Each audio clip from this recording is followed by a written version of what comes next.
Hi everyone. I am so excited, but yet I am so nervous. It's going to be my first of hopefully quite a few videos on the Rekenrek. My name is Amy Howe. I'm a Canadian who's moved recently to the UK. And for those of you that follow me on Twitter, you know I am on a mission to make sure that these particular mathematical tools are in schools, in classrooms, but most importantly, in the hands of children. So let's just start with a few of the basics, and then today, as you can see by the title, I'm going to talk about doubles and how to use the Rekenrek for one of the pillars of our mathematical strategies, mental math strategies, which is having to know our doubles.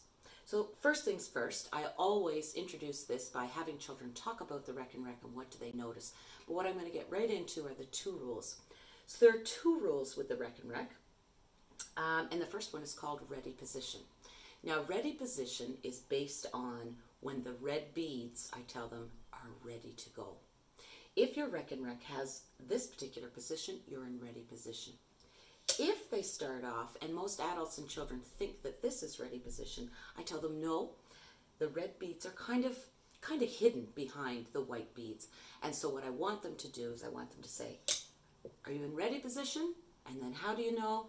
My red beads are ready to go. So that's rule number one. Rule number two is that I've coined the phrase one finger, one push. That one finger, one push is instead of having children use one of the most basic of counting principles, which we all know is the one-to-one correspondence, if I were to ask a small child to show me 3 on the Rekenrek, what I don't want is sort of an inefficient one-to-one counting, such as 1, 2, 3.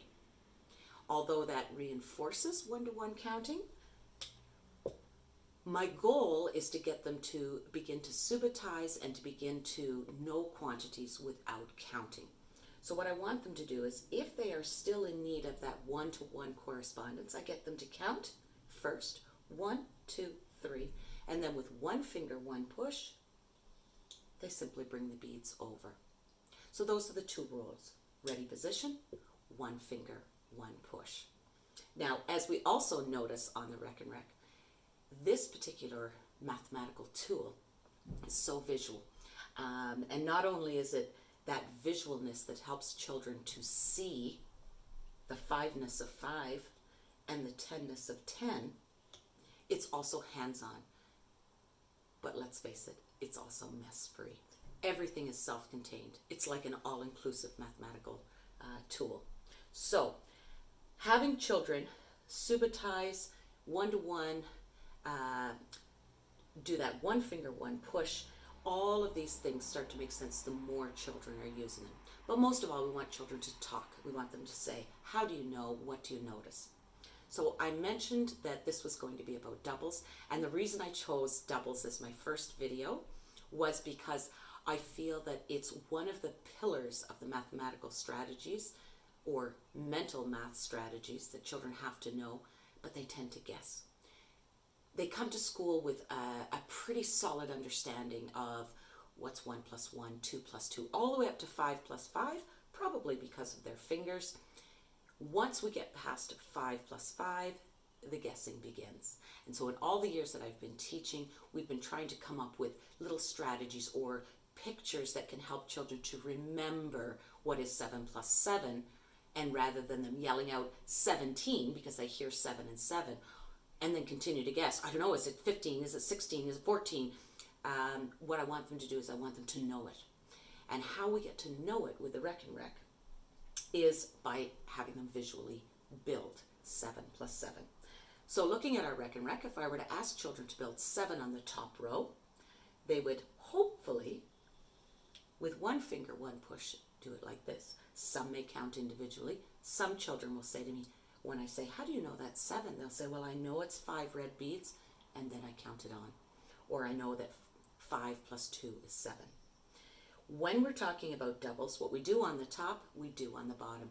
In our number sentence, we would have 7 plus 7. So I get them to build what they did on the top, they do on the bottom. They can then see, of course, that it's an even number that their answer is going to be. But then I say to them, so 7 plus 7, what do you see? that mathematical talk then comes out.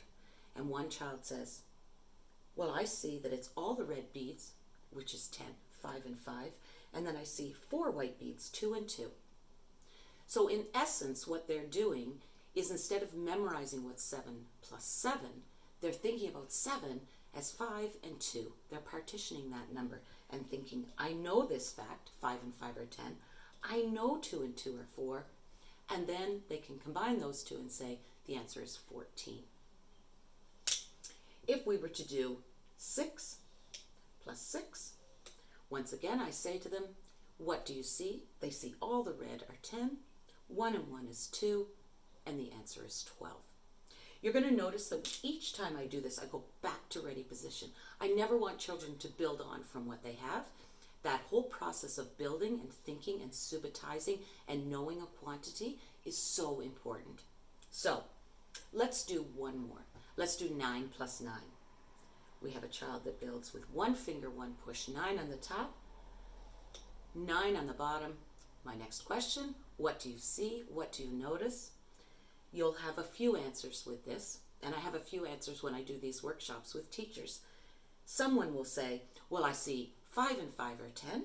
I see 4 white beads on the top, 4 on the bottom. I know that's 8. I combine them and I've got 18. But then you might also have a few students or a few adults who say, actually, I noticed these 2 beads on the end. And if I pulled all the beads over, it would be 20, but I have 2 left over. So 9 plus 9 is actually 2 less than 20. And it's that number sense that we really want to encourage with children, that talk about number.